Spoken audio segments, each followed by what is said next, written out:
ಕರ್ನಾಟಕದ ಮತದಾರ ಬಾಂಧವರೇ, ರಾಜ್ಯ ಚುನಾವಣಾ ಆಯೋಗ ಎಸ್ಐಆರ್ ಅರ್ಜಿಯನ್ನು ಪರಿಷ್ಕರಿಸಿದೆ. 2002ರ ಮತಪಟ್ಟಿಯಲ್ಲಿ ನಿಮ್ಮ ಹೆಸರಿಲ್ಲವೇ? ತೊಂದರೆ ಇಲ್ಲ. ಈ ಆಯ್ಕೆಯನ್ನು ಬಿಟ್ಟು ನೀವು ಮಿಕ್ಕ ಮಾಹಿತಿಗಳನ್ನು ಎನ್ಯೂಮರೇಷನ್ ಫಾರ್ಮ್ ಅಲ್ಲಿ ತುಂಬಿ ಬಿಎಲ್ಒಗಳಿಗೆ ನೀಡಿದರೆ ಸಾಕು. ಆ ಮತದಾರರ ಹೆಸರು ಕಡ್ಡಾಯವಾಗಿ ಕರಡು ಮತದಾರರ ಪಟ್ಟಿಯಲ್ಲಿ ಪ್ರಕಟವಾಗಲಿದೆ.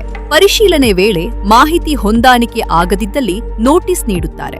ನಂತರ ಆಯೋಗ ಕೇಳಿದ 11 ದಾಖಲೆಗಳ ಪೈಕಿ 1 ದಾಖಲೆ ನೀಡಿ ಸಮಸ್ಯೆ ಬಗೆಹರಿಸಿಕೊಳ್ಳಬಹುದು. ತಲೆನೋವಾಗಿ ಪರಿಣಮಿಸಿದ್ದ 2002ರ ಮತಪಟ್ಟಿಯ ಗೊಂದಲ ಬಗೆಹರಿದಿದೆ. ನೀವು ಬಿಎಲ್ಒಗಳಿಗೆ ಅರ್ಜಿ ನೀಡಿದ ನಂತರವೂ ಫಾರ್ಮ್ ನಂಬರ್ 8 ನೀಡಿ ತಿದ್ದುಪಡಿಗೆ ಅವಕಾಶವಿದೆ.